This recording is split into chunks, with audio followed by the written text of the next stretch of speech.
반갑습니다. 손성민 선생님입니다. 자, 오늘 선생님하고 함께 해설할 문제는 교재 61페이지 24번 문제입니다. 선생님이 방송 시간 안에 해결하지 못한 문제 두 문제 자료실에 올려드린다고 했는데요. 바로 24번 문제 함께 보도록 하겠습니다. 자, 처음 문제를 보면 8%의 소금물이 있대요. 자, 8%의 소금물이 이렇게 있었습니다. 8% 소금물이 얼만큼 있었는지 따로 나와있지 않은데 거기에서 증발을 시켰습니다. 아, 소금물을 증발을 시켰구나. 그 다음에 증발시킨 양만큼, 증발시키고 나면 이제 줄어들었을 텐데요. 증발시킨 양만큼 16%의 소금물을 섞었다라고 했죠. 16%의 소금물을 이제 증발시키고서 다시 넣었더니 그 결과가 뭐가 됐다라고 했냐면 12%의 소금물 300g이 나왔다라는 게 지금 문제죠. 12%의 소금물 300g이 되었다라는 게 문제인데요. 이때 증발시킨 물의 양을 구하라는 문제입니다. 증발시킨 물의 양. 그러면 우리가 비커에 처음에 있던 양을 갖다가 xg이라고 한번 놔볼게요. 그 증발시킨 물의 양을 yg 이렇게 한번 놔보도록 합시다. 그러면은 xg이 있었는데 yg을 증발시키고 그만큼 16%를 섞었다라고 했으니까 16% 소금물의 양도 똑같이 yg이라는 걸 알 수 있겠죠.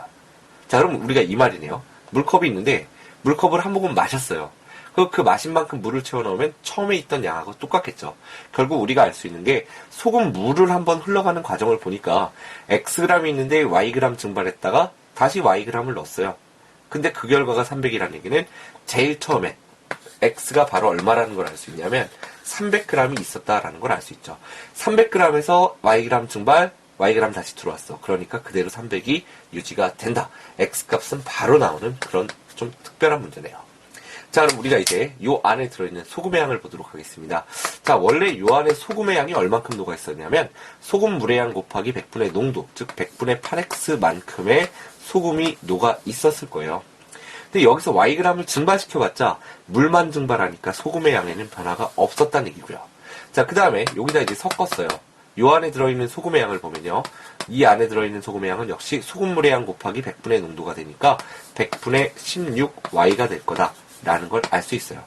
그럼 그 둘이 더해지면 결국 이 안에 녹아있는 소금의 양이 되겠죠, 마지막에. 자, 이 안에 녹아있는 소금의 양은 소금 물의 양 곱하기 100분의 농도다. 여기까지 여러분들이 가실 수 있는 건데 이 결과가 서로 소금의 양이 어디로 날아가지 않으니까 같을 거다라는 걸 알 수 있다는 얘기예요. 여기까지 이해되겠죠? 자, 그럼 우리가 이제 x자리에다가 구한 300을 대입해 보면 되겠죠?